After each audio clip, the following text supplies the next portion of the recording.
base, vous êtes conseiller juridique et fiscal avec un long parcours professionnel dans le privé, notamment au célèbre cabinet Deloitte. Vous y avez participé à la création du département juridique et fiscal. Votre perspicacité et toutes vos autres qualités vous ont permis d'en devenir le directeur général.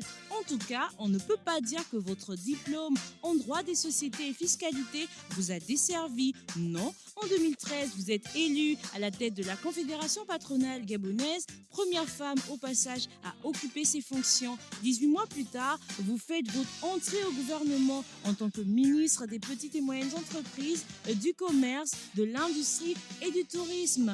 Puis, en 2016, vous occupez le portefeuille de la promotion des investissements privés, du commerce, du tourisme et de l'industrie. Un peu comme s'il fallait s'y attendre. Mais en effet, vous avez commencé à vous impliquer en politique en 1986, lorsque vous devenez militant du Parti démocratique gabonais avec votre première carte d'adhésion. Aujourd'hui, vous êtes élu député du 1er arrondissement dans la commune de Lambaréné sous la bannière du PDG. Femme engagée, défenseur des droits des femmes et partenaire des projets des jeunes. À ce jour, vous êtes exactement ministre de l'Emploi, de la fonction publique, du travail et de la formation professionnelle, chargé du dialogue social, porte-parole du gouvernement. Et voici face à vous avec Madeleine Edmébert.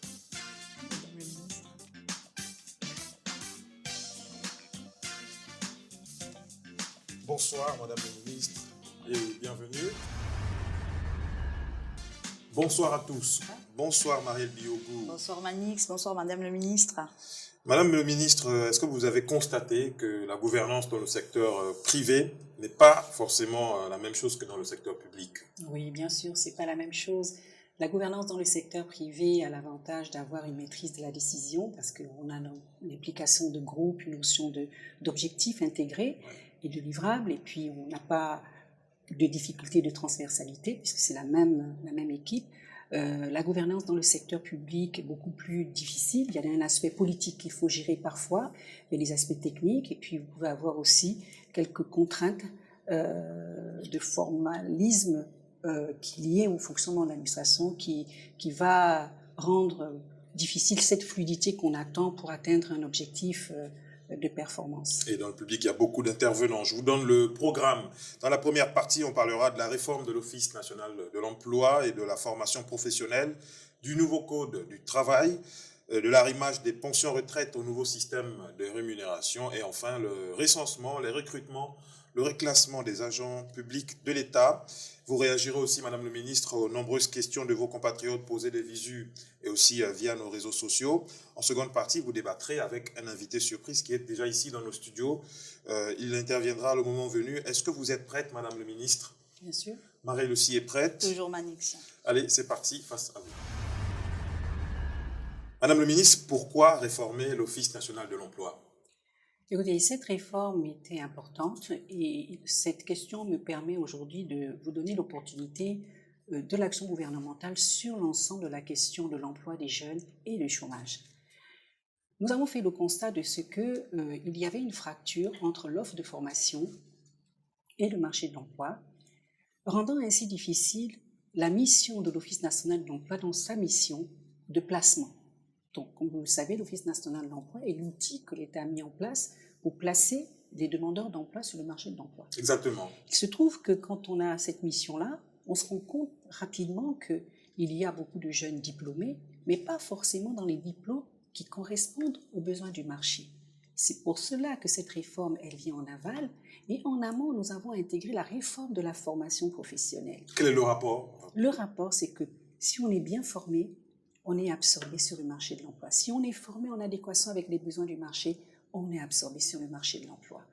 Donc, nous avons pris le soin, parce que quand vous entendez que le gouvernement a mis en place un vaste programme de construction des centres de formation professionnelle qui sont aujourd'hui considérés plutôt comme des campus professionnels avec la réforme qu'on a intégrée, il était donc essentiel de lier les filières de formation qui étaient déclinées dans ces centres, dans ces campus. On va y arriver à propos de ces centres de formation. Donc, la réflexion de l'Office national, c'était de lui donner plus de consistance, renforcer ses missions de placement, renforcer ses missions pour moderniser, pour favoriser et accélérer l'accès aux jeunes. Et c'est en fait une réforme que vous devez lire à la fois avec la formation professionnelle, avec le coût du travail. Je vous dirais, c'est trois choses liées. C'est une logique imprenable. Nous avons la formation professionnelle que nous avons réformée.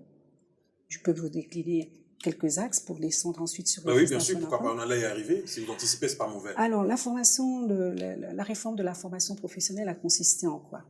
Le chef de l'État nous a instruit de revisiter le contenu pédagogique de la formation professionnelle parce que nous nous sommes rendus compte que sur le marché de l'emploi, on avait de grandes perspectives et de grandes opportunités d'embauche. Nous avons donc commencé à revisiter les textes qui gouvernent la formation professionnelle et parmi lesquels l'Agence nationale de formation et d'enseignement professionnel qui a été revisitée, restructurée, renforcée dans sa mission de coordination pour mieux impacter. Nous avons ensuite, à l'intérieur de cette réforme, envisagé la révision des curricula de l'ensemble des filières à partir d'un dialogue public soutenu, privé avec les opérateurs du secteur économique et les syndicats sectoriels. Et enfin, nous avons également intégré dans cette réforme la formation de nos formateurs pour permettre à ces enseignants de pouvoir répondre aux contraintes pédagogiques liées à la définition des nouveaux curricula et des filières. Vous avez entièrement répondu aux questions qu'on devait vous poser, ce n'avait pas mauvais, Marielle, mais revenons un peu sur les centres d'accueil pour la formation professionnelle. Est-ce qu'il s'agit de l'existant ou alors ce sont des chantiers en cours? On peut reconnaître qu'il y a des chantiers au niveau de Port-Gentil, aussi au niveau de Franceville. Qu'est-ce qu'ils proposeront exactement à vos jeunes compatriotes qui vont aborder donc, cette formation professionnelle, Madame le ministre? Alors, comme je le disais, cette réforme a intégré un vaste programme à la fois de construction et de réhabilitation. Donc aujourd'hui, si vous voulez, nous avons 5 centres qui sont construits actuellement dans le cadre de financement extérieur. Un premier financement extérieur avec la banque Exim Bank Chine, à partir duquel nous avons construit 3 centres d'une capacité de 1000 places, dont le centre de Nkok qui vient d'être opérationnalisé tout récemment, le centre de Mvengue qui le sera sur 2021 et le centre de Ntchingue qui le sera un peu plus tard. Dans le Goé maritime. Voilà. Vous parlez aussi des curricula, Madame le ministre. Pouvez-vous approfondir par rapport au curricula, je vous en prie, s'il vous plaît? Voilà. Oui. Ensuite, vous avez 2 autres centres qui sont construits à Nkok avec le soutien de la Banque mondiale, là également dans des secteurs différents, BTP, TIC, bois. Oui. Et nous avons donc intégré ce programme avec la révision des curricula, parce qu'il est bien de construire des centres, mais encore faudrait-il adapter les curricula aux besoins du marché de l'emploi. Et vous avez estimé que les types de formation que proposeront donc ces centres de formation vont déboucher directement sur les besoins pressants du marché du travail? Nous sommes attelés parce qu'en fait, les curricula ont été définis à partir d'un dialogue public-privé avec les opérateurs du secteur économique. Je vous donnerai par exemple le centre de bois, TIC. Nous avons échangé longuement avec le syndicat des forestiers et le syndicat des entreprises dans la téléphonie. Nous avons redéfini ces curricula en tenant compte des besoins de marché. Il en est de même avec le centre de Nkok, qui est un centre beaucoup plus axé sur les formations du domaine industriel, y compris avec Mvengue, y compris avec Ntchingue. Pourquoi nous l'avons fait? Nous avons fait ça parce que nous estimons que nous devons donner l'opportunité à ces jeunes d'intégrer le marché de l'emploi, soit comme un salarié, mais pas que. Ce jeune qui va entrer dans ces campus professionnels, il va pouvoir également être autonome. Il peut avoir son auto-emploi en tant que charpentier, en tant que plombier, en tant qu'électricien, en tant que réparateur automobile. Donc, dans nos curricula, nous avons examiné les 2 perspectives pour permettre à ces jeunes d'intégrer de façon efficace. Je profite de cette opportunité également de signaler que nous avons également redéfini le mode de gestion des centres. Donc, nous avons donc 5 centres construits par le Gabon et nous avons un centre dans le domaine de la logistique qui a été offert à la République gabonaise par Sa Majesté le roi Mohamed VI. Donc ça nous fait 6 centres avec une capacité. Et pour pouvoir donner une nouvelle impulsion, nous avons codifié, nous avons régi le mode de gestion en campus professionnel. Qu'est-ce que ça signifie? Cela signifie que dans le même campus, vous avez les formations de niveau CAP, vous avez les formations du segment lycée professionnel qui vont vous permettre d'avoir un BEP, un BET et un bac professionnel. Et vous avez dans le même campus également le segment de l'enseignement supérieur professionnel.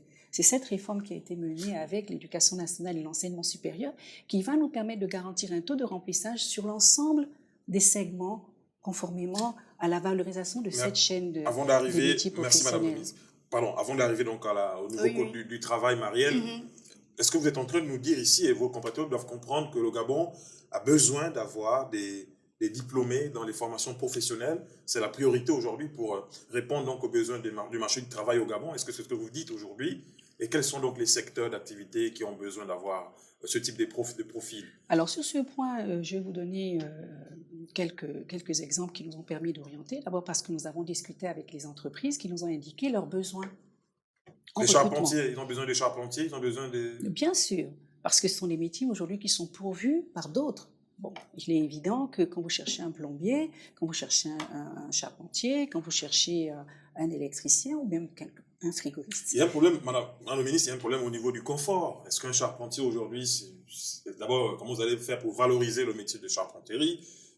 Voyez-vous, ce sont des métiers, qui acceptera d'être charpentier? Ce sont des métiers porteurs, parce que je vous dis... Avons-nous besoin de former en quantité, pardonnez-moi, industrielle des charpentiers ou alors des menuisiers, des plombiers au Gabon aujourd'hui? Non, ce que je vais vous dire, c'est que ce sont des métiers qui permettent qui sont en capacité d'être absorbés sur le marché de l'emploi. Et donc, le coût de la formation ne coûte peut-être pas cher. C'est peut-être pour ça qu'aujourd'hui, on met l'accent là-dessus. Non, vous ne pensez pas? Ça n'a rien à voir. C'est simplement qu'il faut valoriser le segment professionnel. Il est évident que nous, par exemple, moi, je suis ministre du Travail.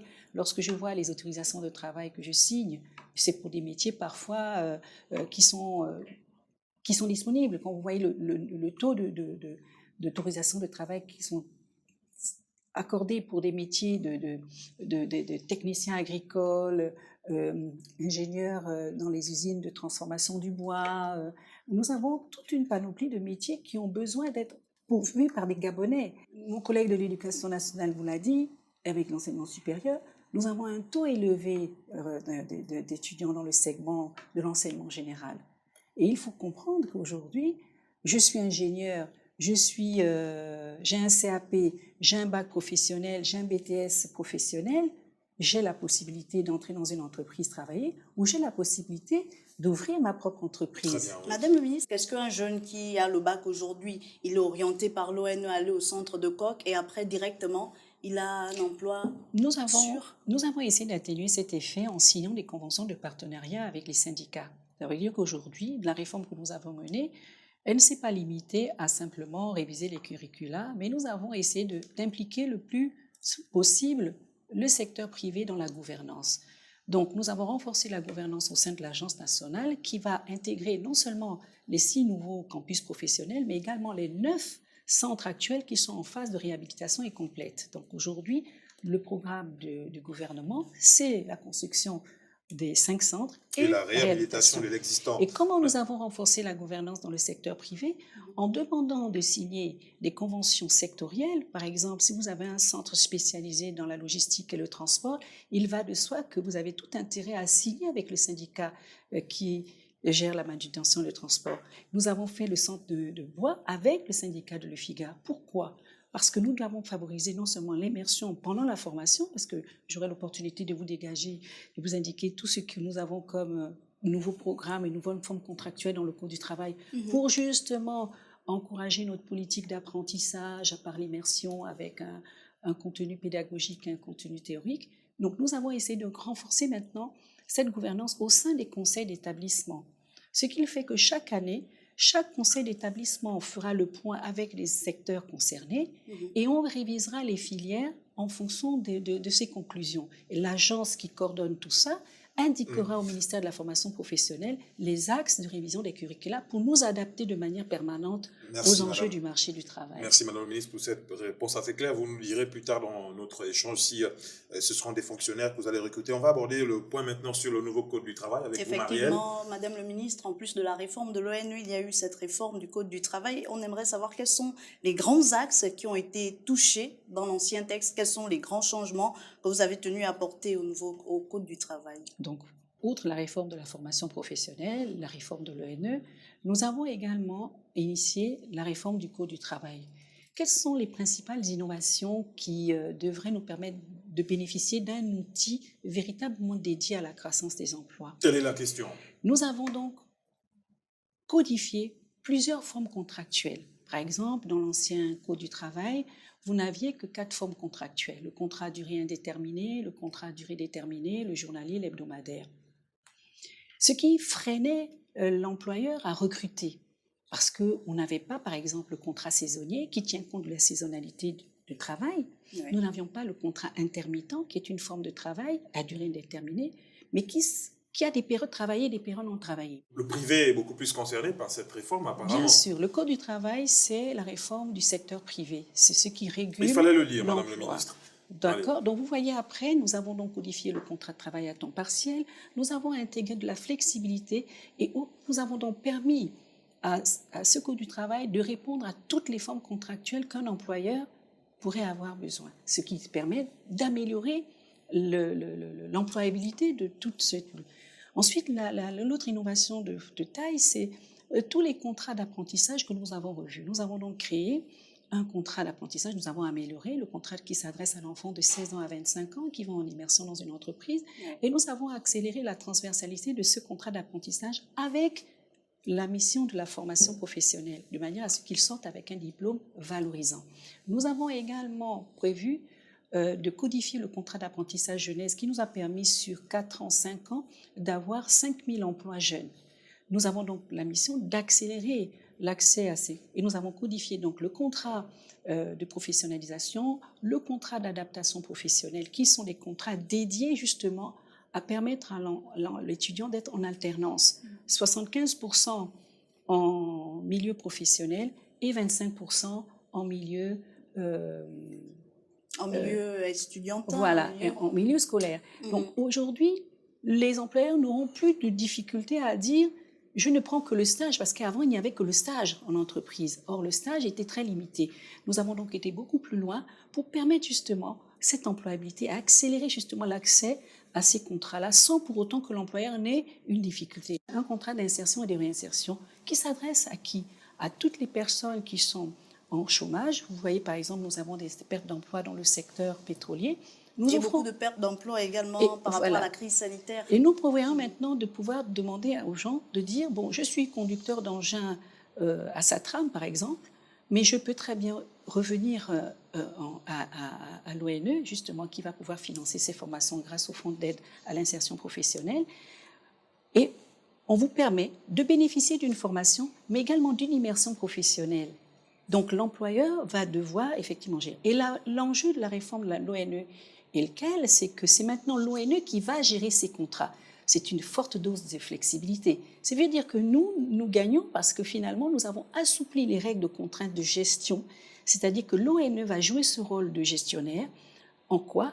Il va centraliser ces contrats, il va les déclarer à la CNSS, à la CNAMGS, et l'employeur va simplement payer l'indemnité et l'allocation de stage. Est-ce que ce n'est pas trop de prérogatives pour l'ONE quand on sait déjà que dans la gestion des flux, actuellement, l'ONE avait sa part de responsabilité, ils arrivaient à s'en sortir, mais quand même, il y avait pas mal de griefs qui étaient faits à cet office. Est-ce que ce n'est pas trop de prérogatives? Non, je ne pense pas qu'il y ait de griefs qui soient faits à l'Office national de l'emploi. Nous avons eu quand même des résultats assez positifs sur le placement des jeunes en contrat d'apprentissage jeunesse, qui est un contrat qui rencontre un succès. Sur 2016 à 2021, nous en avons placé quand même 5000. Mais qu'est-ce qui a peut-être freiné la performance de l'Office national de l'emploi? C'est son maillage territorial, parce que l'ONE ne couvre pas tous les bassins d'emploi. C'est ce qui va être fait dans le cadre de cette réforme. Nous allons pouvoir intégrer tous les bassins d'emploi. Et qu'est-ce que nous allons faire également? Nous allons donner les moyens à l'ONE de capitaliser sur toutes sortes de contrats. Ça veut dire que l'ONE ne s'adresse pas simplement à des diplômés, il s'adresse aussi à des décrochés scolaires. Donc nous allons maintenant intégrer dans l'Office national sa capacité à pouvoir dynamiser l'apprentissage. Vous savez que le contrat d'apprentissage tel qu'il était prévu par le Code du travail, le classique, là, il n'avait pas beaucoup de succès. Aujourd'hui, nous avons modernisé cette forme de contrat. Nous allons la vulgariser au niveau des entreprises et vous verrez qu'elles y auront intérêt parce qu'au final, à la fin du jour, c'est l'Agence nationale de formation qui va encadrer les diplômes. Parce que, comme je vous l'ai dit, lorsque vous êtes en apprentissage, soit vous finissez par être employé, Mais comme vous avez une expérience, vous avez amélioré votre CV, vous êtes en demande d'emploi, vous êtes à l'ONE, on vous permet d'avoir un contrat professionnalisation d'adaptation qui est d'une durée de 6 à 12 mois, voire 2 ans. L'ONE, c'est bien, vous lui donnez beaucoup de prérogatives, comme vous l'a dit Marielle, mais l'ONE aurait pu d'abord nous dire quel était le taux de chômage aujourd'hui avant de lui donner beaucoup de missions comme celle-ci. Écoutez, l'ONE, par exemple, si vous voulez les chiffres de l'ONE, de 2000 sur l'année, non, ça c'est vous qui le dites, mais l'ONE ne communique pas sur les chiffres du chômage, alors que là, l'Office va avoir beaucoup plus de missions. En fait, ce que je veux dire, c'est qu'il faut absolument que les gens sachent pourquoi ce que l'Office national de l'emploi et la réforme qui est entamée aujourd'hui va nous permettre de pouvoir générer des emplois et donner à l'ONE les lettres de noblesse qui sont... Tout contraire, Madame la Ministre, il y a des risques quand même. Il faut considérer qu'il y a des risques, que ça ne marche pas forcément. Non, il ne faut pas rester sur cette note projet, il y a toujours une évaluation des risques. Non, Alors, Ministre, est-ce que l'heure du début du travail du fonctionnaire, donc de l'agent public, qui est à 7h30, va rester comme ça pour toujours, ou alors c'est juste circonstanciel? À 7h30, mais c'est la répartition journalière de la durée de travail qui a été modifiée tout récemment. On a revu le décret de 933 qui s'adresse. Vous parlez de la durée journalière de travail? Exactement. Oui. De 7h30 aujourd'hui à 16h30, oui. Les travailleurs se posent des questions. Madame le ministre, est-ce que ce n'est pas trop un surplus de travail qu'il aurait demandé? Non, ce n'est pas du tout. On a fait en 2009 un décret 933 qui répartissait la durée journalière de travail de 7h30 à 15h30 avec une heure de pause de 30 minutes. Il s'avère que cette heure de pause de 30 minutes pénalisait la productivité de la journée parce que bien évidemment, l'agent ou le travailleur dépassait largement cette heure de pause. La réforme que nous avons intégrée consiste simplement à dire que vous prenez votre heure de pause, une heure, comme c'était avant 2009, lorsqu'on avait la répartition de la journée de 7h30 à 12h30 et de 14h30 à 18h. Ça ne posait aucun problème. Chaque personne avait son temps de pause. Donc moi, je trouve qu'aujourd'hui, c'est beaucoup plus favorable que l'ancien système, puisqu'aujourd'hui, on vous dit simplement qu'au lieu de vous reposer de 12h30 à 14h30, vous vous reposez de midi à 13h. Vous avez une heure, une amplitude. D'ailleurs, les règlements intérieurs peuvent Après, vous devez nous Donc, je pense pas que la productivité a été positive en modifiant l'heure de début de travail à partir de 7h30. Alors, Madame le ministre, dans le nouveau Code du travail, est-ce que vous avez tenu compte également, puisqu'on est en période de Covid-19, du travail à distance du télétravail? Et est-ce que, la grande question, ce code a pour rôle de davantage protéger le travailleur ou de donner plus d'outils à l'employeur, parce qu'on reconnaît que vous avez été patronne des patrons et que peut-être vous aurez souhaité donner une fleur à ces patrons-là? Oui, de toute façon, moi, ce que je dis, que c'est un code qui sécurise le travailleur. Je vous donnerai un exemple. Lorsque vous avez le travailleur journalier hebdomadaire qui, dans l'actuel code, ne permet pas à un travailleur d'avoir accès à la protection sociale ni aux avantages de la Caisse nationale. Nous avons créé un bureau d'embauche qui permet aujourd'hui à ce travailleur qui est temporaire et qui a plusieurs employeurs, de pouvoir avoir accès à ces avantages-là. Nous avons sécurisé, nous avons renforcé les droits des femmes d'ailleurs, avec la codification d'un certain nombre de points, dont le harcèlement sexuel, le harcèlement moral. Nous avons vraiment renforcé la protection. Vous y répondrez tout à l'heure comment est-ce que vous Ensuite, allez le faire sur le code du travail, sur les employeurs, nous leur offrons, comme vous dites si bien, les outils. Puisque les employeurs nous disaient qu'on ne veut pas recruter parce qu'on ne veut pas avoir la contrainte du CDD ou du CDI. OK. À propos du travail à distance, c'est contenu dans le nouveau Code du travail? Bien sûr que le télétravail a été codifié. Bien sûr, il était tout à fait évident qu'en pleine pandémie, on a bien vu que c'était un outil. Ça nous permet aujourd'hui de fixer le régime juridique du télétravail et de la manière dont on doit gérer le travailleur pendant cette période. Merci. Venons-en au troisième axe de notre échange, Madame le Ministre, à savoir l'arrimage des pensions en retraite au nouveau système de rémunération qui ne prend en compte que les actifs depuis son effectivité, ce au grand déplaisir des retraités qui n'hésitent pas à vous le faire savoir quand ils le veulent. Qu'est-ce qui empêche que des personnes qui ont travaillé pour l'État pendant plusieurs années, aujourd'hui, ne soient pas aussi valorisées? Alors, premièrement, c'est un dossier qui est porté par le ministre du Budget, mon collègue. Il sera certainement mieux placé pour en débattre dans le fond. Ce que je peux vous dire aujourd'hui, c'est que notre ministère a mis en place un cadre de concertation, le Forum de la fonction publique. C'est important de dire ça parce que ce forum s'est tenu du 8, 9 et 10 janvier et au cours desquels, de ce forum, nous avons débattu des grandes problématiques de la fonction publique. Nous avons eu plus de 800 participants qui ont débattu sur les termes de référence dans chaque segment, le cadre juridique, les pensions, tous ces aspects ont été débattus. À la fin de cette concertation, nous avons arrêté 144 recommandations. Dès le mois de janvier, à la fin du mois de janvier, le 30 janvier, nous avons mis en place par voie d'arrêté le comité de pilotage, c'est-à-dire la modalité de fonctionner de ce comité de pilotage, qui était un arrêté du Premier ministre. Et nous avons ensuite adopté immédiatement la désignation, l'arrêté qui porte désignation. Nous avons démarré nos travaux en mars, et puis avec la pandémie, nous avons dû les freiner, puisque le nombre de personnes qui devaient se rencontrer était très limité, et puis tous les hôtels étaient fermés. Nous avons donc arrêté ce programme. Nous l'avons repris en mai 2020, et nous avons débattu avec les partenaires sociaux de manière transparente et vraiment constructive sur les enjeux, sur les 144. Les 144 recommandations ont été déclinées en 66 mesures, parce qu'il fallait bien qu'on dise comment on les fait. Il fallait identifier les recommandations qui peuvent être réalisées en 2021, celles qui peuvent être à l'événement. On a été transparent, mais... Et sur la question des retraites, Madame le ministre? Ça a fait l'objet de ces discussions. C'est pour ça que j'arrive là, parce que finalement, ça a été discuté. Madame le ministre, qu'est-ce qui empêche? Est-ce que c'est le décaissement? Non. Ou alors tout est réglé du point de vue administratif? Il y a deux choses que vous devez avoir à l'esprit.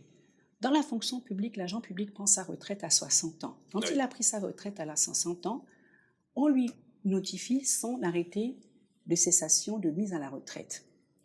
Nous avons constaté au niveau du ministère de la fonction publique que finalement, c'était un peu dur, parce que depuis 2018, ils étaient mis automatiquement en retraite. Qu'est-ce que nous avons fait pour changer les choses? Nous avons dorénavant maintenant l'obligation de notifier dans un délai de prévenance raisonnable à l'agent par écrit qu'il va à la retraite.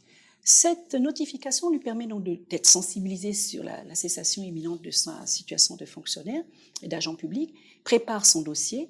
Nous, à niveau de l'administration, ça nous permet également d'anticiper sur les arrêtés de mise à la retraite. Une fois qu'il est pris mis à la retraite, il va maintenant au ministère du Budget avec son état général des services que nous lui délivrons, afin qu'il soit mis enfin en cessation de paiement au niveau de la SODE en tant qu'agent. Vous avez fait votre travail. Maintenant, sur l'arrimage, au ministère du Budget. Voilà, le ministère du Budget maintenant, lui, a la responsabilité de délivrer maintenant l'arrêté de retraité, puisque la Caisse des pensions va lui ouvrir son dossier de retraité. Donc, on va lui donner les éléments qui vont...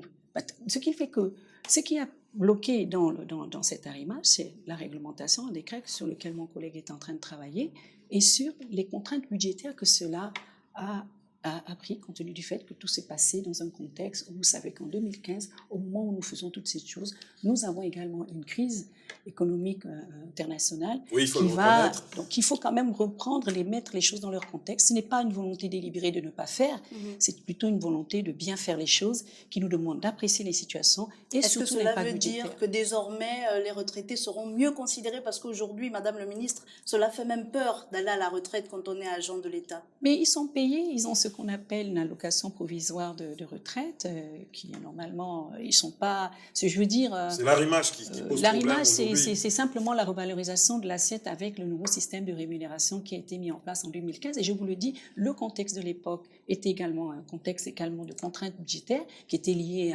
à l'économie mondiale. Et puis, c'est pas, je ne dirais pas que c'est une volonté. Voilà. Madame le ministre, est-ce que le pivot social du PAT, le plan d'accélération de la transformation, s'intéresse à cette question des pensions retraite?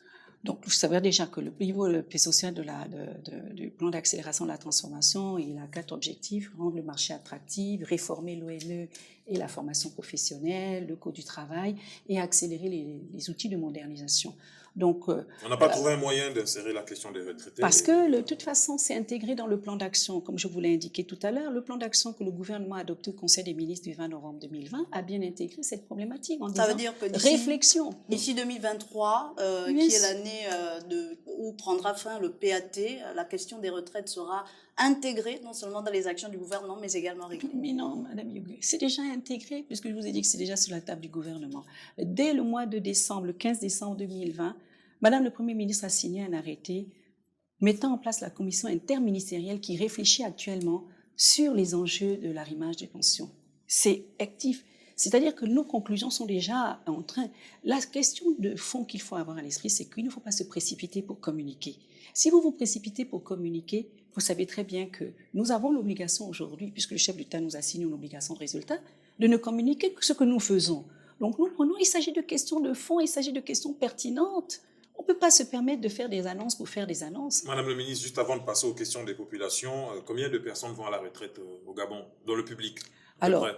nous avons fait cette estimation-là sur une perspective de 5 ans. Vous avez 6 117 agents qui vont partir en retraite.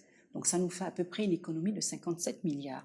Sur l'année 2021, nous avons 947 agents et qui vont partir en retraite avec une économie de 9 milliards. Donc, vous avez une moyenne sur les 5 prochaines années entre 1200, ça part de 941, 1200, 1300, etc. Nous avons également pris le soin de savoir, mais finalement, qui partait? Parce que vous savez très bien que nous sommes en train de réfléchir sur la maîtrise des recrutements. Parce que c'est par le recrutement que ça va impacter la masse salariale. Effectivement, on va y arriver par rapport à cette question de recrutement cette question qui ouvre donc le sujet des recrutements. Mais avant, Marielle, on va tout de suite regarder les questions des Gabonais à notre invité. Je suis étudiante en Master 2 Gestion de risques et assurance à l'UOB. Ce que j'aimerais savoir, c'est vos plans pour rendre les formations dispensées à l'UOB adéquates avec le marché du travail. Une seule question que je peux juste poser au ministre du Travail, juste créer les emplois aux jeunes, parce qu'en ce moment, nous voyons que le chômage est en train de prendre de l'ampleur. Qu'elle fasse le nécessaire de résoudre ce problème, en fait de trouver de l'emploi aux jeunes diplômés. Madame le ministre, pourquoi de nos jours nous constatons qu'il y a tellement de jeunes qui sont sans emploi? C'est ma question. Et je voudrais aussi savoir, pour nous les femmes, lorsque nous sommes harcelés au milieu professionnel, à qui pouvons-nous nous adresser? Je suis Jean Paul, étudiant en licence 1 en sciences économiques.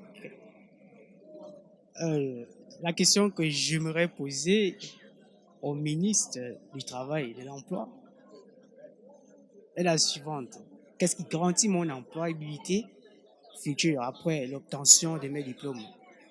Vu que mes prédécesseurs, mes aînés, c'est-à-dire ceux qui ont eu leur diplôme, de nos jours sont toujours au chômage.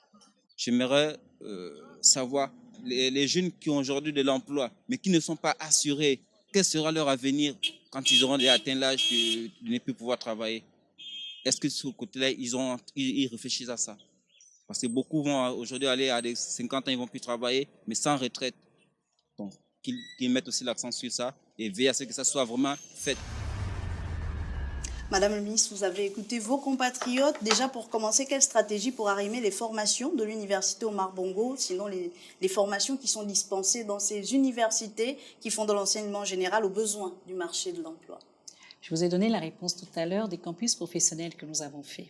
D'accord? Aujourd'hui, les centres de formation professionnelle sont dorénavant gérés sous la forme de campus professionnels qui intègrent, comme je le dis, les 3 niveaux de formation. Donc, l'orientation aujourd'hui qui est prise, c'est d'orienter ces jeunes dès la classe de la 4e, dès la classe de la seconde, vers ces métiers professionnalisants, parce qu'il y a des perspectives d'emploi.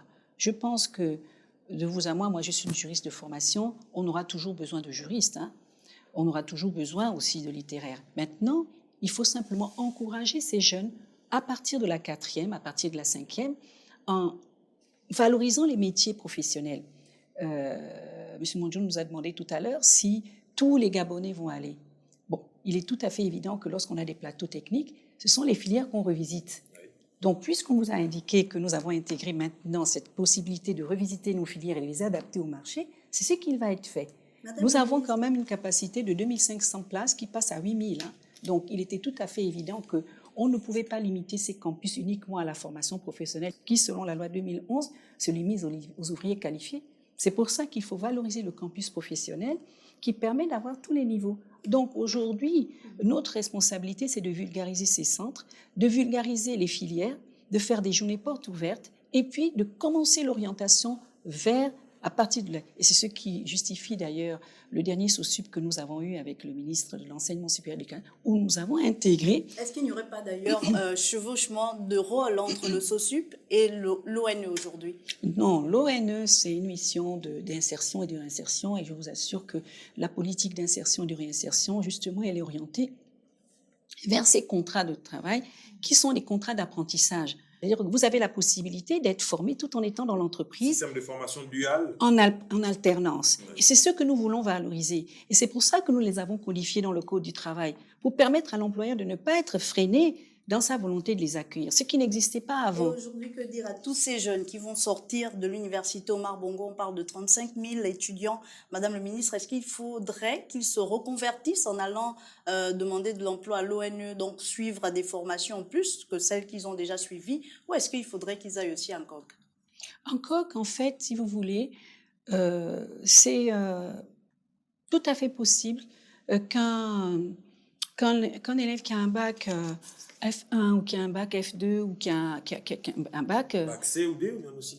puisse vouloir être ingénieur en... Mais pour celui qui a déjà une licence en littérature africaine, par exemple, ou en psychologie.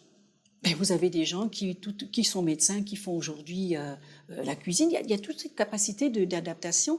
Nous, notre responsabilité est laquelle? C'est d'offrir à ces jeunes toutes les opportunités. Je peux très bien avoir un contrat en alternance, travailler et avoir une formation selon les... Vous voyez, les préparateurs en pharmacie, vous avez des métiers comme... qui sont... Et l'objectif de l'ONE aujourd'hui, c'est de donner cette panoplie d'insertion, cette capacité d'insérer un jeune en demandeur d'emploi avec une politique adaptée.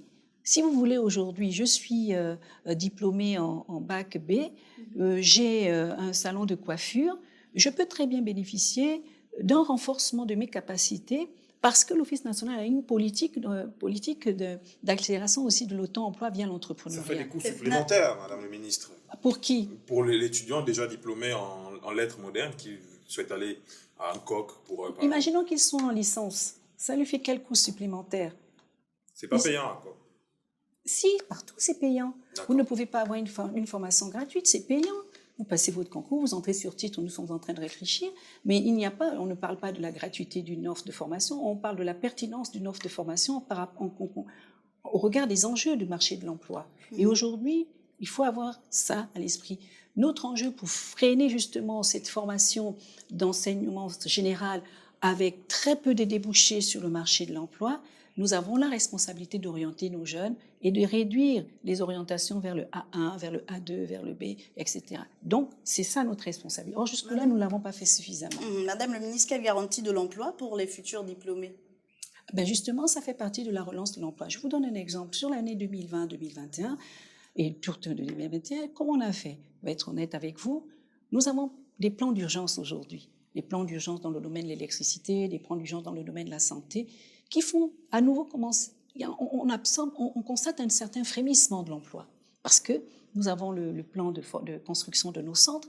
Il y a des recrutements des jeunes Gabonais, puisque c'est maintenant intégré, la Direction générale du travail, nous travaillons avec les sectoriels pour que tous ces chantiers absorbent nos nationaux, nos enfants sur l'ensemble du territoire, parce que finalement, l'avantage de ces plans d'urgence, c'est qu'ils sont réalisés sur l'ensemble du territoire, donc ils vont donner du travail à ces jeunes-là. Il y a également dans la réforme du Code du travail, est-ce que vous avez intégré le harcèlement en milieu professionnel? Si oui, que prévoit la loi? La loi prévoit dorénavant le régime juridique de ce harcèlement. La loi l'encadre, le définit, protège la personne qui se plaint de harcèlement, parce que ce n'est pas évident de prouver un harcèlement moral ou sexuel dans le milieu professionnel. Donc, nous donnons les outils pour permettre à cette personne, que ce soit homme ou femme, de pouvoir se défendre en le codifiant. Ce n'était pas le cas avant, aujourd'hui c'est le cas. Nous avons codifié la loi 2016, nous avons renforcé même les droits et nous avons permis à la travailleuse de pouvoir se défendre sans pourtant qu'elle ne soit condamnée. Mais avec la ligne, avec le travail intense qui a été initié par Madame Sylvia Bongo-Niba et ma collègue la justice porteur, nous avons vraiment fait l'effort de pouvoir être proche. Elle est harcelée en milieu professionnel, elle ne se sent pas bien, elle peut appeler le 1404 qui va orienter. Pourquoi pas. Le numéro vert 1404. Mais au niveau de l'entreprise, c'est souvent des sujets un peu honteux. Parce que quand une femme indique qu'elle est violée ou quand une femme indique qu'elle est harcelée, on va lui répondre toujours « mais tu as fait exprès parce que tu t'es mise en position de séduction, etc. » Donc, c'est pas toujours... Et puis après, on a la perte de son emploi. On se dit, mais si je perds mon emploi, comment je... Donc, on a mis en place ces outils-là. Il y a les délégués du personnel dont les missions sont renforcées, le délégué, le Le dispositif est là pour qu'elle soit protégée et puisse dénoncer, mais il faut trouver la preuve. C'est ça le véritable problème. Que prévoit également le nouveau Code du travail pour les personnes qui ne sont pas déclarées à la CNSS, par exemple, par leurs employeurs?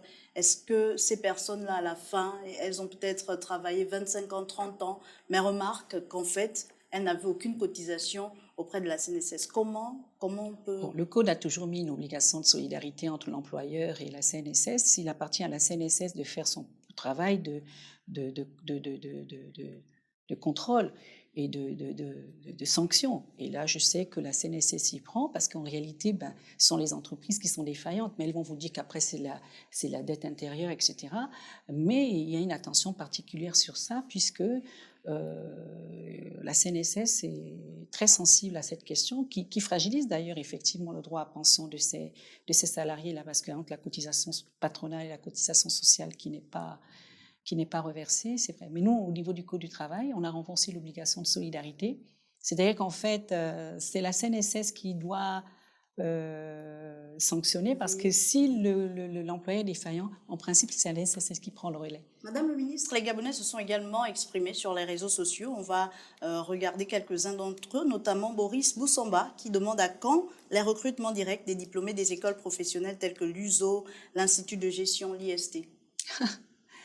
Écoutez, normalement, je vais vous dire d'abord les choses. On a entamé depuis le début de l'année 2019, ça a commencé d'ailleurs en 2018, une maîtrise, je ne dirais pas de la masse salariale parce que ça rappelle, ça a une connotation budgétaire, une maîtrise de la politique de recrutement.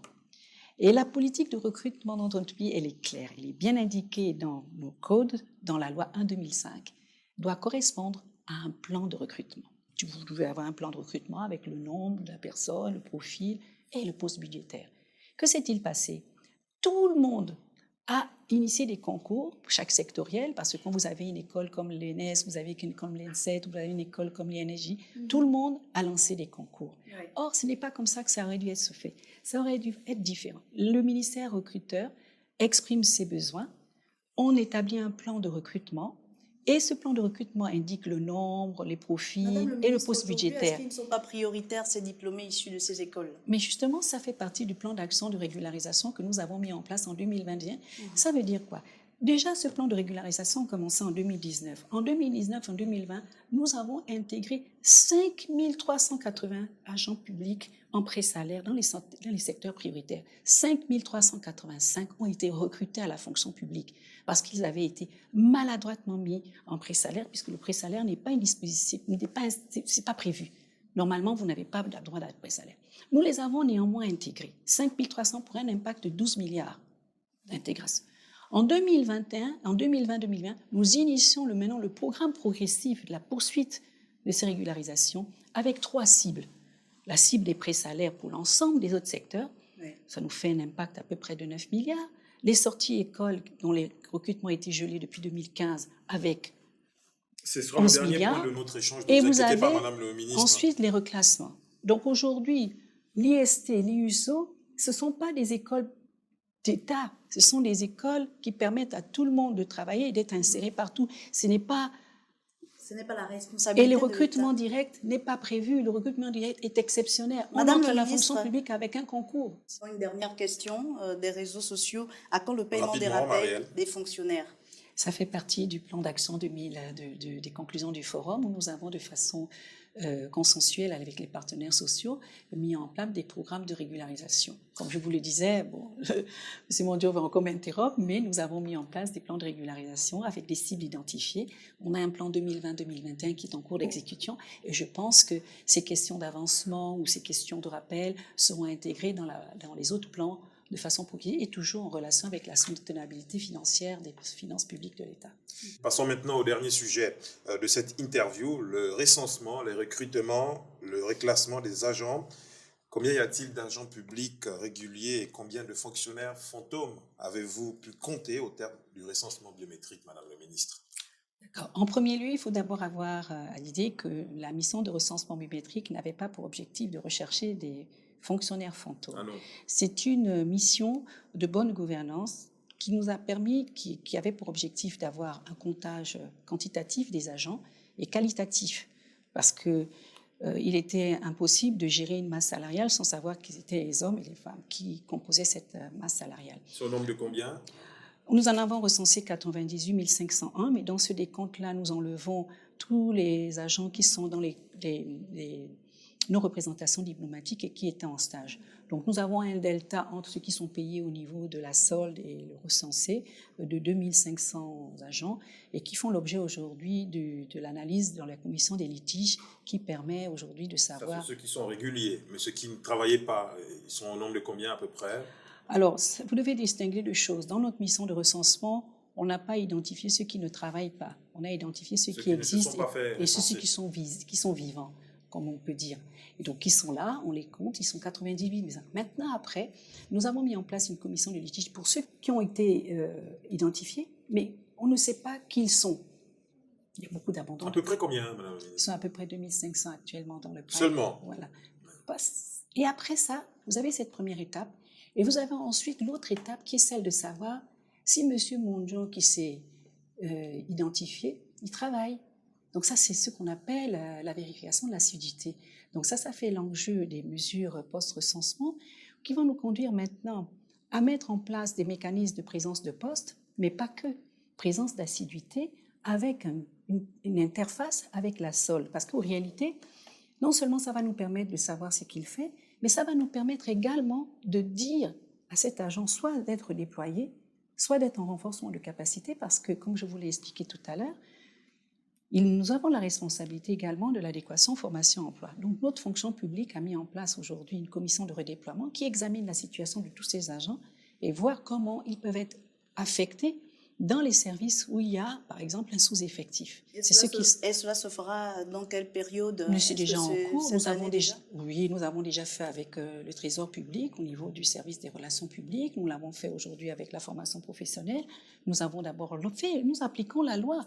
Avant de recruter à l'extérieur ou de faire un recrutement direct, nous demandons d'abord à ceux qui sont en interne de pourvoir au poste. C'est ce qui a été fait, qui est fait. Madame la ministre, ça veut dire qu'après ce recensement, il y a des postes qui se sont quand même libérés et donc la masse salariale a quand même baissé. Est-ce que ce n'est pas le lieu de rouvrir les recrutements? La masse salariale n'a pas été libérée. Je vais vous expliquer. Ce que vous devez savoir, c'est que le recensement nous a permis d'avoir une base de données fiable. Nous savons maintenant qui est qui. Nous avons aussi les données qualitatives de ces agents que nous allons scanner parce que nous sommes en train de mettre en place une base de données avec les informations de chaque. Ce recensement nous a donc permis de savoir combien d'agents j'ai dans chaque ministère et comme on l'a fait sur l'ensemble du territoire, nous avons les données chiffrées de tous les agents sur la carte du Gabon. Cela veut dire que ça a permis de libérer également des postes? Nous avons des postes parce qu'il y a eu des doublons, il y a eu plein de situations. On a nettoyé les doublons, on a nettoyé un certain nombre de postes. Comment on arrive à avoir des doublons, madame le ministre, dans le fichier? Parce que vous avez des homonymes aussi. Moi, je prends mon cas, moi j'ai une homonyme. Et puis, vous avez aussi des situations aussi un peu de fraude qu'on a aussi relevées. On a nettoyé tout ça. Mais à la fin du jour, ce qu'on va faire aujourd'hui, c'est plutôt maintenant de dire je suis recensé, parce que je suis recensé, je travaille au ministère de la Communication, mais je travaille dans quel service? C'est un travail que nous faisons avec le DCRH pour savoir maintenant et vérifier l'employabilité de l'ensemble de ces agents, puisque nous avons mis en place cette commission qui va nous permettre d'apprécier l'employabilité de ces agents-là. Est-ce qu'on repart vers les recrutements ou alors, on attendra toujours? Alors, la question des recrutements est laquelle? Je vous avais demandé tout à l'heure combien j'ai de retraités. Nous avons donc fait une estimation financière de qui va en retraite, parce que nous sommes obligés de gérer les sorties et les entrées, puisque vous avez bien vu que, contrairement à ce qu'on dit, il y a recrutement. Et nous avons recruté 5 385 entre 2019 et 2020. Sur le plan de régularisation 2020, voilà, sur le plan de régularisation de 2020-2021, nous sommes aujourd'hui au mois de mai, nous avons déjà 3 000 agents impactés, soit en recrutement, soit en reclassement. Il nous reste à peu près 2 000 en pré-salaire, 2 900, 2 500 en pré-salaire et en sortie école, plus les 1 656 qui nous restent en reclassement. Les agents qui ne sont pas dans les secteurs prioritaires, les personnes qui ont demandé de l'emploi à la fonction publique devront encore attendre? Oui, parce que vous avez pourquoi ils devront attendre? Parce que premièrement, l'analyse que nous faisons actuelle, c'est d'abord de régulariser. Si j'additionne les 5 385 aux 2000, je suis déjà à 7 000 agents recrutés. Et si je rajoute les impacts sur les reclassements, je suis déjà à plus de 1 600, puisque j'en ai 2 000. Donc, il faut donc qu'on attende, puisque Madame le Premier ministre a signé l'arrêté qui permet le recrutement de ces agents. Parce que contrairement à ce qu'on dit, quand vous sortez d'une école, quand vous êtes pré-salaire, vous êtes recruté. Donc, si vous voulez 5 300 plus les 2 000, je suis déjà à 7 000 agents recrutés à la fonction publique. Une fois qu'on a terminé ce travail-là, nous allons maintenant recruter conformément au texte. C'est-à-dire qu'on source d'abord en interne ce qui doit être pris au niveau de la fonction publique pour redéployer, qu'est-ce que vous voulez qu'on fasse? On ne va pas à peine intégrer tout ce qui était dans le sas d'entrée pour lequel c'était gelé et ouvrir. Il faut que tout le monde comprenne que la politique de recrutement correspondra dorénavant à un plan de recrutement, des besoins exprimés en termes de profil, en termes d'employabilité, en lieu d'affectation. Madame le ministre, la situation administrative de l'agent public. Et enfin, avec la programmation budgétaire, c'est bien beau d'avoir fait les concours, mais tout concours doit correspondre à une programmation budgétaire dans la loi de finances. La preuve, c'est que les régularisations que nous faisons actuellement ont été programmées dans la loi de finances. Si on ne les avait pas fait, comment vous pouvez faire? Si vous ne mettez pas dans votre comptabilité une ligne dédiée à ça. Vous voyez pourquoi je souhaite dire quand même que le gouvernement fait bien à ce niveau. Peut-être pour recruter, madame. Mais après, une fois qu'on est fonctionnaire, le problème se pose maintenant au niveau des avancements. Madame la ministre, c'est bloqué depuis plusieurs moments. Vos compatriotes se demandent pourquoi est-ce que leur situation en tant que fonctionnaire, agent public, n'avance pas. Parce qu'il faut prioriser les choses. Il faut prioriser les choses. Nous sommes en train de régulariser des situations qui n'auraient pas dû normalement être mises en place. Enfin, il faut le dire. Ça veut dire que si on ne l'avait pas fait, on aurait procédé aux avancements sur solde? Mais parce qu'on s'est retrouvé avec des situations. Vous avez aujourd'hui, je viens de l'indiquer, aujourd'hui plus de 10 000 emplois en pré-salaire en école que nous sommes en train de régulariser, des recrutements. Il faut prioriser, il faut qu'on le fasse en fonction de la soutenabilité financière de l'État. Et dans le cadre du Forum de la fonction publique, nous avons bien indiqué que nous poursuivrons progressivement ces régularisations avec les avancements, les rappels, etc. Donc, ça se fera, les avancements et les rappels? Mais oui, ça fait l'objet de discussions. Bien sûr, ça fait l'objet de discussions avec les partenaires sociaux. Si nous nous tenons à nos engagements... Vous avez tout intérêt à le faire, madame le ministre. Mais nous l'avons déjà fait. Je tiens quand même à dire que le gouvernement a rempli sa part de responsabilité et de respect des engagements depuis 2019 en ce qui concerne les régularisations.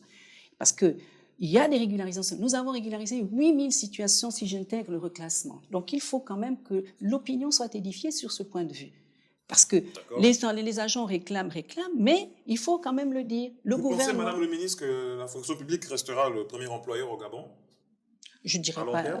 Non, je pense que la fonction publique a le droit également d'avoir son adéquation formation-emploi, parce que la fonction publique aussi a envie d'être performante. On ne peut pas non plus considérer que la fonction publique est le rebut du recrutement tout simplement pour des raisons sociales. Et donc, nous devons organiser le recrutement, faire les choses comme il faut et adapter les profils, parce qu'un agent a besoin d'avoir sa performance, il a besoin d'avoir son évolution de carrière, il a besoin aussi... C'est cette responsabilité qui est la nôtre aujourd'hui. Il faut donc redonner les lettres de noblesse à la procédure de recrutement. C'est pour ça que nous allons adopter dans le prochain jour un décret qui va réformaliser tout ça, pour que dorénavant, quand tu entres à la fonction publique, on ne te met plus dans un bureau, on te met dans une situation où tu es capable de produire, d'être productif, d'être performant et d'être épanoui. Et ça aussi, c'est notre responsabilité. Et ça se voit que vous avez très bien observé la réalité du jour. Merci Marielle Biogou, vous nous quittez déjà. Merci encore d'avoir contribué à cet échange avec notre invité. On se retrouvera prochainement. Et c'est notre invité surprise, Madame la Ministre, qui va remplacer Marielle. Vous allez donc débattre à présent avec un de vos compatriotes, ici même sur ce plateau. Il s'agit de Monsieur Pierre Mintsa, président du MSTGV, entendez, la machette syndicale des travailleurs gabonais vaillants, qui est une confédération syndicale au Gabon, et vous la connaissez très bien. Il va s'installer à la place de Marielle. Merci Marielle. Merci Manix, merci Madame le ministre. Allez, place au débat maintenant. Bonsoir Monsieur Pierre Mintsa et bienvenue sur le plateau de Face à vous. Bonsoir. Le débat est ouvert, il se veut responsable. Vous avez des questions à adresser directement à Madame le ministre de la fonction publique de l'emploi. C'est à vous, Monsieur Pierre Mintsa. Merci. Une fois de plus, Madame le ministre, je vous ai saisi par écrit pour vous remercier de quelques avancées significatives que nous avons pu constater au mois de mai en termes de recrutement, publiquement aussi par la voie de ce plateau. Je me permets une fois de plus de vous présenter nos vifs remerciements au nom des jeunes fonctionnaires qui ont été recrutés massivement au mois de mai, quand c'est bien fait, il faut être en harmonie avec son esprit pour reconnaître que ça a été bien fait pour le mois de mai. Toutefois, Madame le ministre, je vous ai suivi tout à l'heure à travers, je voudrais dire, la première phase. Sur les questions relatives au Code du travail, ça je peux confirmer. Je peux confirmer qu'à terme, le Code du travail a cet avantage de gaboniser les emplois. Je dis bien à terme, c'est-à-dire que si les formations professionnelles sont bien exécutées, ça voudrait donc dire qu'à terme, on ne verra plus beaucoup d'expatriés dans les stations-service, on ne verra plus beaucoup d'expatriés dans les quincailleries et autres. À terme, c'est une bonne chose. Votre question, M. Permit. Merci. Vous voyez, pour poser la question, il faut d'abord reconnaître ce qui a été bien fait. Alors aujourd'hui, mes questions vont tourner autour de la situation du retraité. Quand on sait que nous sommes dans un système assurantiel basé sur le régime général des pensions par répartition, qui veut dire que ce sont les actifs d'aujourd'hui qui financent les pensions des retraités d'aujourd'hui, civils et militaires. Alors, la part salariale, ça veut dire chaque fin du mois, Pierre Mintsa est prélevé à hauteur de 6%, Madame le ministre le sait, et que la part patronale est égale à 15%, ce sont les cotisations. Vous voyez, les cotisations. Donc aujourd'hui, comment comprendre qu'après nos multiples assises en rapport avec les retraites, que l'on nous dise aujourd'hui qu'il n'y a pas de sources de financement. Là, je viens d'indiquer les deux sources de financement qui permettent de faire l'arrimage des pensions retraites. Vous m'adressez au ministre, pas moi. Oui, je m'adresse au ministre. Donc, les deux sources de financement qui permettent d'arrimer les pensions retraites, ces deux sources de financement sont là. Est-ce que Madame le ministre veut nous dire par là que le fait qu'on nous prélève chaque fin du mois et le fait que l'État verse quotidiennement sa part qui est de 15%, que ces cotisations ne sont pas réellement retenues pour ne pas qu'on parle de l'arrimage des pensions retraites? Et Madame le ministre sait bien que quand on parle de l'arrimage des pensions retraites, le gouvernement est dans l'illégalité totale. Parce que nous sommes prélevés sur la base du nouveau système, conformément au décret 404 des personnels civils, au décret 416 des personnels militaires. Comment comprendre que nous sommes prélevés pour payer les pensions de ceux qui sont allés à la retraite sur la base d'un nouveau système et que les retraités sont toujours payés sur la base d'un système qui n'existe plus? Madame le ministre va y répondre. Très bien. Monsieur le secrétaire général du SAPAS, je souhaite quand même vous rappeler que vous avez été un membre actif du Forum de la fonction publique. Je le suis toujours. Vous y avez participé en tant que secrétaire général du SAPAS et vous étiez affilié à la Confédération du groupe syndical de la première seconde. Votre représentant au niveau du comité de pilotage est Madame Aminata Ando, qui en est la présidente. Et vous le savez que nous avons discuté de façon transparente sur ces problématiques. Dans les 144 recommandations que nous avions indiquées, vous savez très bien que notre plan d'action, les 144 recommandations qui se sont déclinées en 66 propositions qui ont fait l'objet des 31 propositions dans le plan d'action, intègrent bien la réflexion. Nous avons débattu de façon transparente sur cette question des retraités. Vous savez très bien que les retraités, la problématique de l'arrimage aux pensions est en cours d'examen. Madame le Premier ministre, nous avons adopté le plan d'action en novembre 2020. Dès le 15 décembre 2020, nous avons mis en place la commission interministérielle de réflexion sur l'arrimage des pensions. C'est-à-dire que la réflexion est entière, la réflexion est en cours. Et vous le savez, vous avez été rencontrer Madame le Premier ministre qui vous a indiqué que le ministre du Budget, qui est responsable de ce dossier, a déjà présenté un dossier. Ça signifie que le gouvernement est en train d'y travailler. Et vous le savez très bien, Monsieur le ministre, que nous avons fait dans ce plan d'action les choses bien. Nous avons été honnêtes en disant, voici les actions que nous faisons en 2021, voici les actions que nous faisons en 2022, voici les actions que nous faisons en 2023. En 2021, dans ce plan d'action-là, on a bien indiqué que nous avons la réflexion sur l'arrimage. Pourquoi, Monsieur Milsa?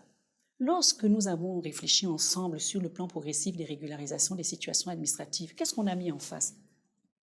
On a mis les contraintes budgétaires.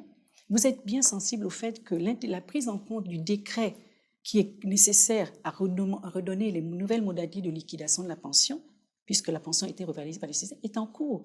Nous sommes en mai.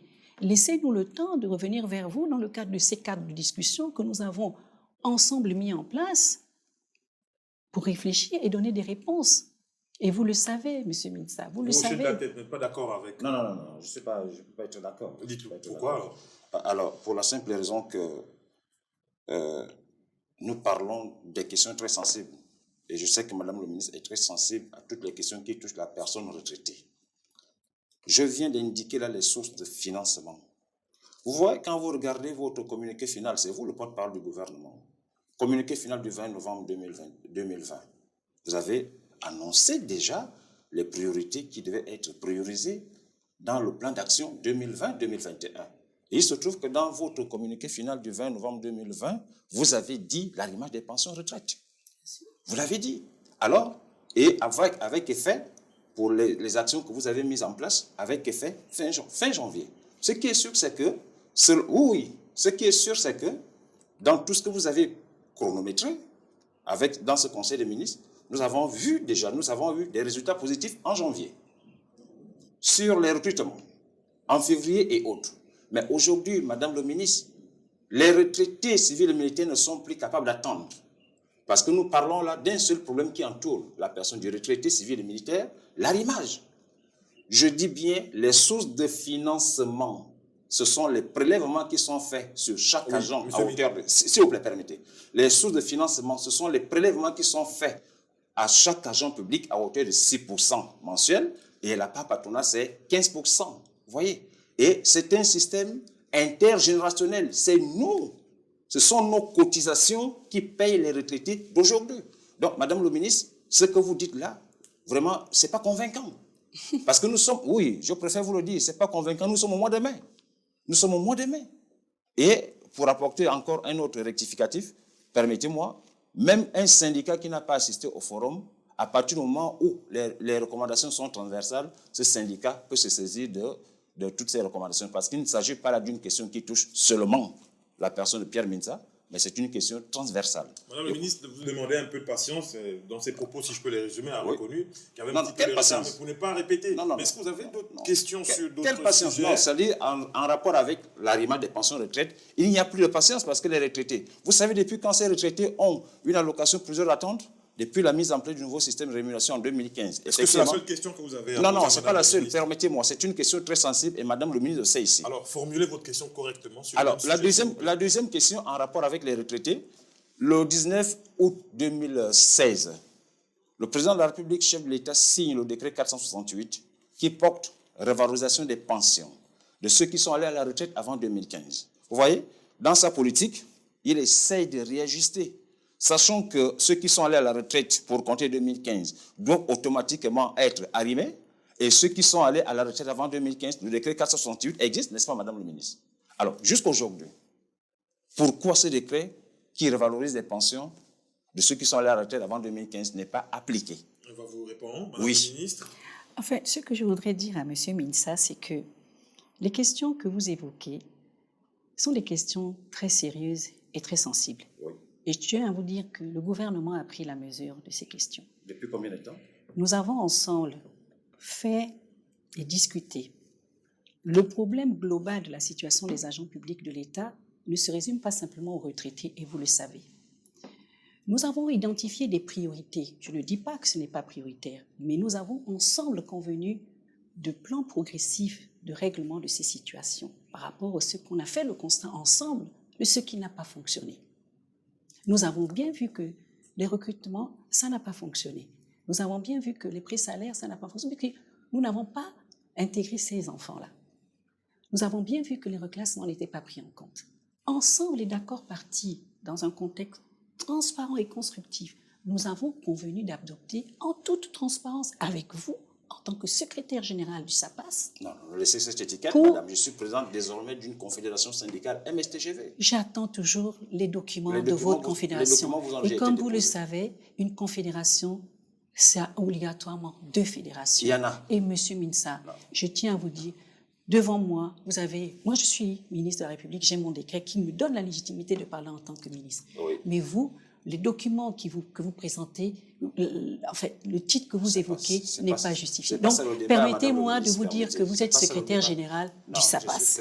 Ce sont les seuls documents à la possession. Si vous voulez que le débat se poursuive. Nous savons très bien que, et vous le savez, que ces cadres de discussion ont été mis en place de façon constructive et transparente et que ces problèmes d'arrimage des pensions ont été intégrés dans cette réflexion. Je ne pense pas que si cela n'avait pas été intégré dans la réflexion, nous aurions saisi cette commission, ce cadre interministériel avec lequel je travaille avec mon collègue, pour pouvoir permettre, vous parlez des sources de financement, mais qui a remis ces sources de financement en question? Soyez patient. Si le Premier ministre elle-même vous dit que ce dossier est déjà en cours, prenez le soin de lui accorder cette confiance. Et nous sommes aujourd'hui... C'est ce que nous avons fait depuis janvier. Oui, mais qui vous a donné un délai? Le délai, c'était 2020-2021. Je vous ai entendu dire que vous parlez d'un délai de trimestre. Vous pouvez me dire où est-ce que le gouvernement vous a annoncé un délai de trimestre? Je ne vous parle pas du trimestre, madame. Non, vous parlez de... Vous avez dit que... Je vous dis, avec les annonces du communiqué final du 20 novembre... Nous n'avons jamais annoncé un trimestre. C'était au compter du 25 janvier 2021. Alors... Janvier 2021, nous avons vu les effets positifs. Non, en rapport. Il ne faut pas confondre les choses. Je ne confonds pas. Il ne faut pas confondre. Le gouvernement n'a jamais dit que l'arrimage de pensions serait réglé en janvier 2021. Ça, c'est votre compréhension. Ça veut dire que vous ne me suivez pas, madame la ministre. Ça veut dire que vous ne me suivez pas. Quand je parle du 25 janvier 2021, vous pensez à la fin? Oui. Non, ce n'est pas obligatoirement la pension. Je dis, au 25 janvier 2021, nous avons vu les effets positifs en termes de recrutement. Bien sûr, c'est acté comme ça. Et vous le savez très bien que sur l'année 2021, et vous le savez, monsieur le ministre, nous avons les présalaires, les sorties écoles et les reclassements. Et vous le savez avec avec la pension, à l'arrimage des pensions retraite. Réflexion, relisez le plan d'action. Vous y avez pris part. Relisez, c'est marqué réflexion. Ça veut bien dire qu'avant de mettre en œuvre, il faut une réflexion. Madame le ministre, nous ne pouvons pas annoncer des choses que nous ne sommes pas capables. Mais en décembre, madame le Premier ministre a signé un arrêté interministériel. Nous y travaillons. La commission d'arrimage. Mais la commission a rendu ses travaux. La commission n'a même pas fait 2 mois de travaux. Mais la commission, de quoi vous parlez? La commission d'arrimage. Mais si, puisqu'elle est présidée par le ministre du Budget, et moi j'en suis la vice-présidente. Madame le ministre. Non. Mais ces travaux ont déjà eu lieu. L'arrimage. Vous devez être sensible au fait qu'il s'agit de questions... Non, je peux continuer, si vous permettez. Au monde du gouvernement, il s'agit de questions sérieuses. Mais effectivement, c'est pourquoi je suis là, c'est parce qu'il s'agit de questions sérieuses. Mais justement, laissez autant le gouvernement de bien faire les choses. Vous voulez qu'on accorde encore quel temps au gouvernement?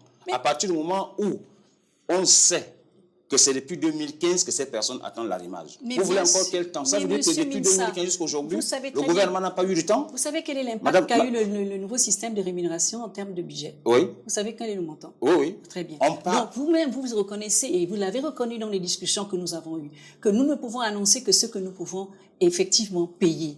Et vous savez très bien que la préoccupation et le problème des retraités n'est pas vôtre. Non. Vous n'avez pas le monopole de cette préoccupation. Non, je n'ai pas le monopole, mais nous constatons malheureusement, vous faites de ce dossier-là une prolongation. Mais non, monsieur Minsa, je vous dis bien qu'on a adopté le plan d'action à la fin du mois de novembre. Dès le 15 décembre, Madame le Premier ministre a signé l'arrêté. Et vous savez très bien que nous y travaillons. Nous avons déjà eu une discussion, d'ailleurs, avec les retraités en question. Nous l'avons eu. Madame le ministre. Oui, nous l'avons eu au ministère du Budget.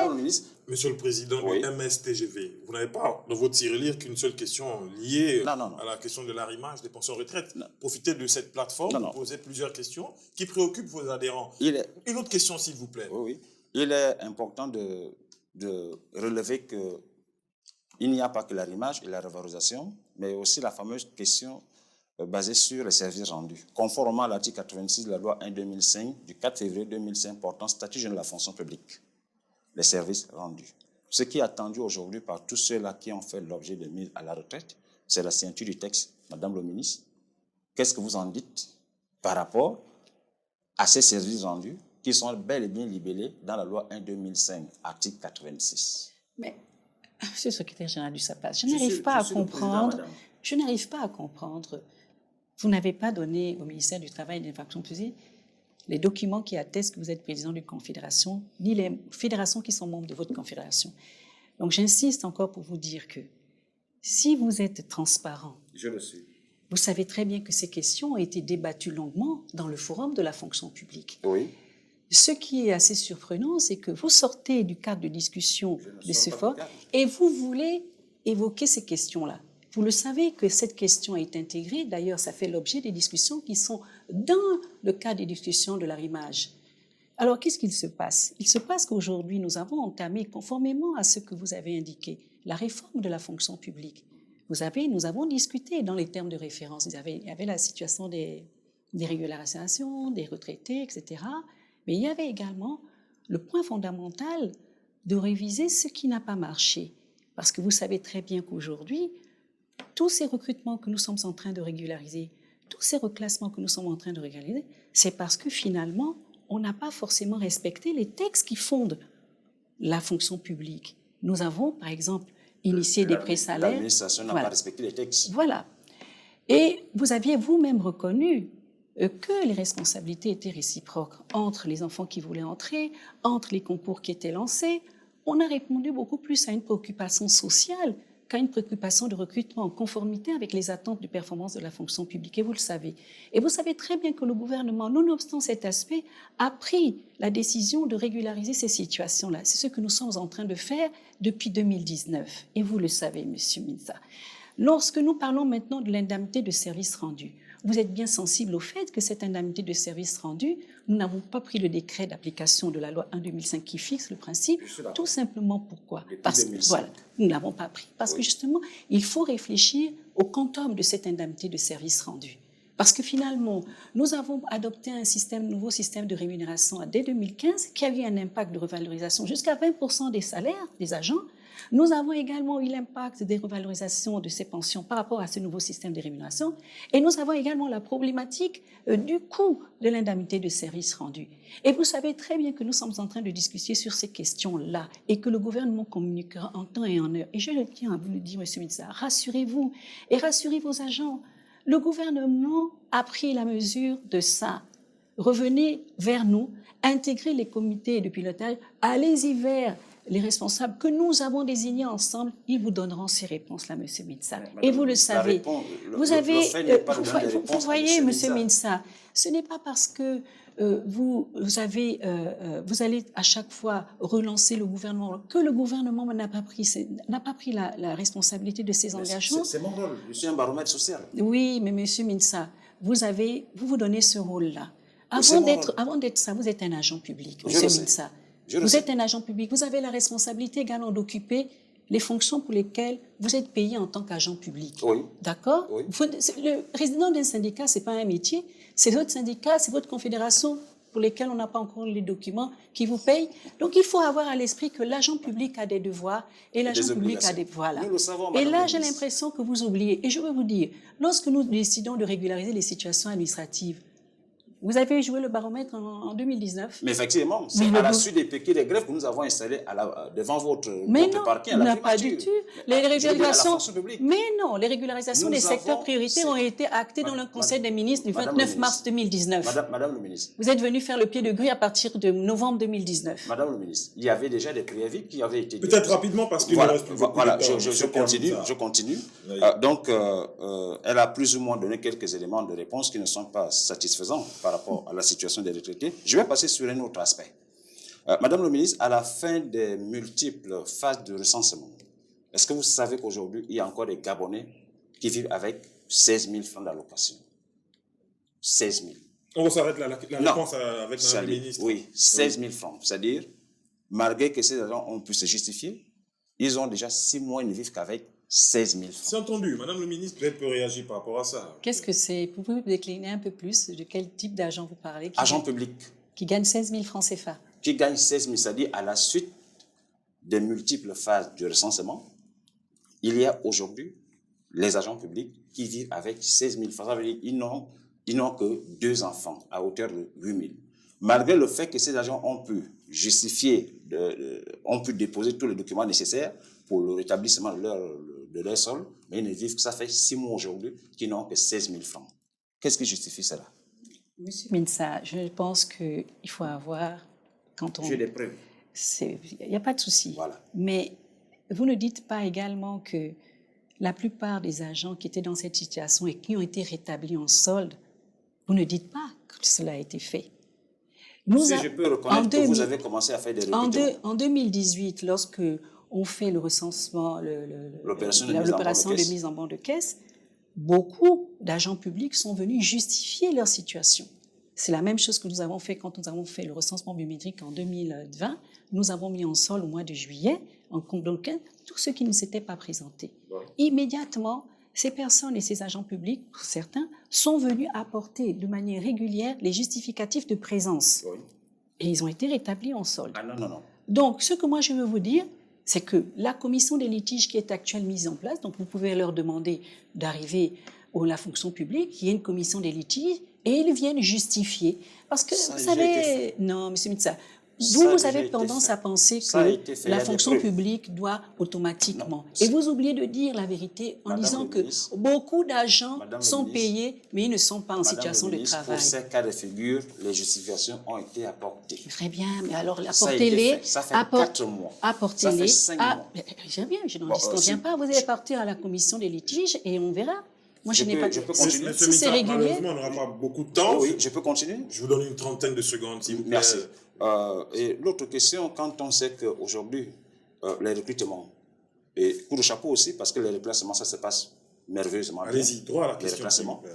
Et que dans ces reclassements, vous allez trouver, pour le cas du secteur éducation, c'est quelqu'un qui quitte A1, qui quitte A2 pour être reclassé en A1, mais qui avait un salaire de 600 000, mais il se retrouve aujourd'hui avec 500 000, le fait d'être reclassé en A1. C'est un cas possible, ça. C'est possible. J'ai des preuves. Écoutez, j'ai des preuves. Oui, j'ai des preuves. La dernière question, c'est en rapport avec les recrutements. Oui, Madame le ministre, aujourd'hui, cette opération de recrutement a démarré. C'est la raison pour laquelle je vous ai fait quelques remerciements. Oui, il faut le dire. Mais sauf que, qu'est-ce que nous constatons? Vous avez dit, et j'aime bien votre expression, les diplômés des grandes écoles. La 29e promotion de l'EPCA, nous connaissons que ce sont les diplômés des grandes écoles. Vous savez quels sont les effectifs de la 29e promotion de l'EPCA? Aujourd'hui, il se trouve que dans cette opération de recrutement des sortants d'école que nous soutenons, il y a encore aujourd'hui certains dossiers qui traîneraient encore dans les directions centrales des ressources humaines sous prétexte que ce sont les auditeurs libres. La question. S'il vous plaît. Nous parlons conditionnel. Oui. À qui est la faute? Si, Madame le ministre, les actes que vous posez aujourd'hui, vous ne les posez pas en votre nom personnel. Vous les posez parce que vous êtes ministre de la République. Les directeurs généraux de nos écoles nationales de formation qui ont posé les actes pour les recrutements des soi-disant auditeurs libres, ces directeurs généraux n'ont pas posé ces actes en leur nom personnel. Donc, vous avez la promotion 2007 du CADAS qui traîne encore au ministère de l'Habitat. Vous avez la 29e promotion de l'EPCA qui traîne encore. Je reconnais que d'autres promotions ont déjà été validées. Vous avez là l'école SICOS, Kinshasa. Vous avez l'école EHT Ngaoundé à travers CEMAC, vous voyez, au Cameroun. Et vous avez encore là, Madame le ministre, tous ceux-là qui sont déjà en réservation des postes budgétaires depuis 2015. S'il vous plaît. On n'a plus assez de temps. Oui, tous ceux-là qui sont en réservation des postes budgétaires depuis 2015, depuis 5 ans, 6 ans, 7 ans. Alors, je crois savoir que quand on est en réservation de postes budgétaires, obligatoirement, il faut passer à la régularisation de cette situation. Que se passe-t-il avec ceux qui sont en réservation des postes budgétaires qui, jusqu'à aujourd'hui, leur situation n'a pas toujours abouti? Que se passe-t-il avec certains dossiers des sortants écoles qui sont encore bloqués dans certaines administrations? Que se passe-t-il avec la main-d'œuvre non permanente diplômée? Madame le ministre va y répondre. Ce sera la dernière question de votre représentation syndicale. Mais vous voyez, M. Minsa, ce que vous dites là, vraiment, c'est vraiment, il faut vraiment éclairer l'opinion publique. Vous voyez, ce sont des questions sérieuses. Je n'ai eu de cesse de vous indiquer dans les différentes discussions que nous avons eues que nous avons pris l'engagement de régulariser les situations. Quand nous régularisons les situations, notre souci est lequel? C'est d'affecter des agents en situation de travail. Oui. D'accord? Ce n'est pas simplement de régulariser. Vous parlez de la 29e promotion. Vous le savez, M. Minsa, vous êtes en tant que secrétaire général du SAPAS, vous le savez. Président de la Confédération MSG. Non, vous n'avez pas produit à l'administration les éléments qui prouvent. Donc, je considère Encore une fois, allez-y, poursuivez, Madame le ministre. J'insiste là-dessus parce qu'il faut que l'opinion soit édifiée. Ce que je veux dire, c'est que lorsque vous avez une 29e promotion qui a 722, le plan de régularisation respecte un souci d'équité et d'équilibre. Ceux qui ont les dossiers plus ou moins déjà prêts le font, dans la mesure où c'est un plan d'action qui va se réaliser jusqu'à la fin de l'année 2021. Oui. Donc c'est progressif. Les jeunes de cette promotion ont été reçus à plusieurs reprises par le secrétaire général de la fonction publique et le directeur général de l'EPCA. Nous leur avons indiqué qu'il fallait qu'ils présentent les dossiers. À la suite de la saisine qu'ils ont eu à faire auprès de Madame le Premier ministre, nous avons à nouveau, et encore une fois, à nouveau invité ces jeunes à produire les dossiers. Mais vous le savez qu'administrativement, on a un problème. Lorsque nous avons un arrêté d'un ministre qui lance un concours, comment expliquez-vous que nous ayons 3 décisions du directeur général de l'EPCA qui va encore augmenter le nombre d'étudiants qui sont appelés à l'EPCA. La faute à qui? Donc, mais Monsieur Minsa... La faute à l'administration. Oui, mais l'administration aussi a des droits. Je peux très bien remettre en cause une décision administrative. C'est mieux de le faire. Donc, ce que je veux dire, c'est que nous n'avons même pas regardé ces aspects-là. Okay. Nous avons repris les 722 parce que je vois pourquoi vous accordez extrêmement d'importance à cette promotion. Parce que vous avez pleinement conscience de ce qu'il y a eu des actes administratifs qui étaient, bon, plus ou moins discutables. Qu'à cela ne tienne, parce que je ne vous vois pas lever la voix pour les autres promotions. Vous ne voulez la voix que cette 29e promotion.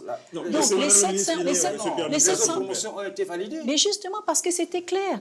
Les deux promotions, cette promotion, nous avons pris en compte. Je pense qu'aujourd'hui, ils ont constitué leur dossier. Nous avons à peu près un certain nombre d'agents pour lesquels nous souhaitons qu'ils soient affectés sur l'ensemble de l'administration. Parce qu'il y en a qui sont dans les conventions, il y en a qui sont dans le concours. Mais ceux qui n'ont pas été dans ce cadre-là, nous sommes obligés de leur donner un travail, donc de les déployer. Merci. Et Monsieur Minsa, vous savez très bien que nous le faisons. Nous n'avons pas besoin... Mais je vais mettre un terme à ce qui veut dire que... Et enfin, ce qui concerne les autres écoles, mais ça les fait le même objet.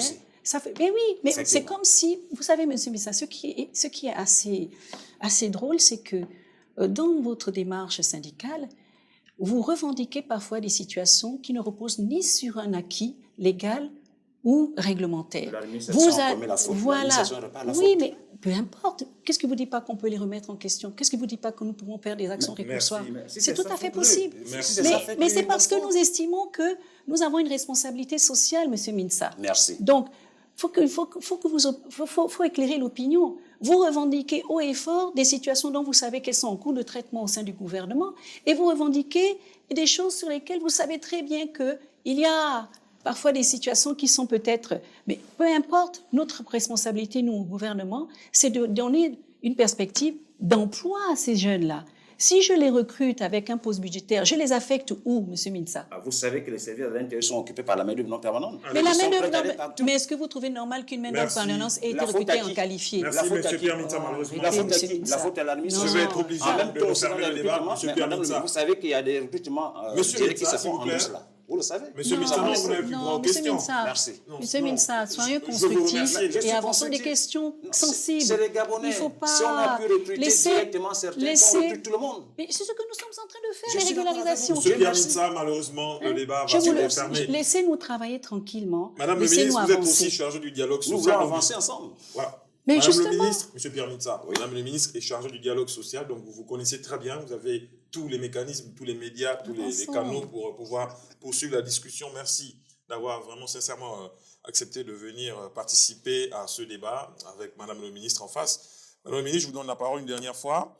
Si vous avez eu le sentiment d'avoir porté le bon message à vos compatriotes, on peut simplement refermer. Auquel cas, vous avez 30 secondes face caméra pour leur dire ce que vous pouvez encore leur dire pour finir avec votre passage ici face à vous. Ce que je voudrais dire aux jeunes qui sont en recherche d'emploi, c'est que nous avons mis en place les cadres qui nous permettront d'accélérer leur accès à l'emploi avec la réforme de la formation professionnelle, la réforme du Code du travail, la réforme de l'ONE. Donc, les relances des emplois est au cœur des préoccupations avec la relance de l'économie. Nous voulons également assurer les agents publics sur le fait que les situations ont été examinées, elles sont sur la table du gouvernement. Depuis 2019, nous respectons les engagements et nous invitons également les partenaires sociaux à apaiser, ne pas attiser et laisser le temps au gouvernement de remplir ses engagements correctement. Nous avons adopté un plan d'action 2020-2021 dans lequel nous avons pris des décisions. Ce plan d'action a été validé par le chef de l'État au Conseil des ministres.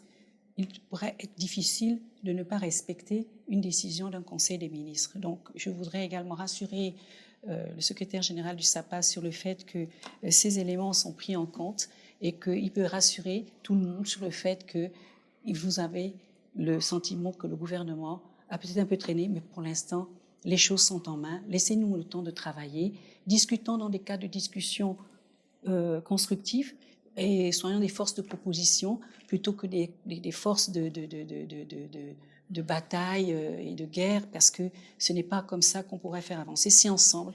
Et je vous invite vraiment à discuter paisiblement avec nous, à être au quotidien, mais ne pas forcément penser que nous avons une démarche de mauvaise foi vis-à-vis des situations aussi importantes que celle-là. Nous avons cette responsabilité de réformer la fonction publique, de la rendre performante et d'améliorer les processus qui n'ont pas marché par le passé.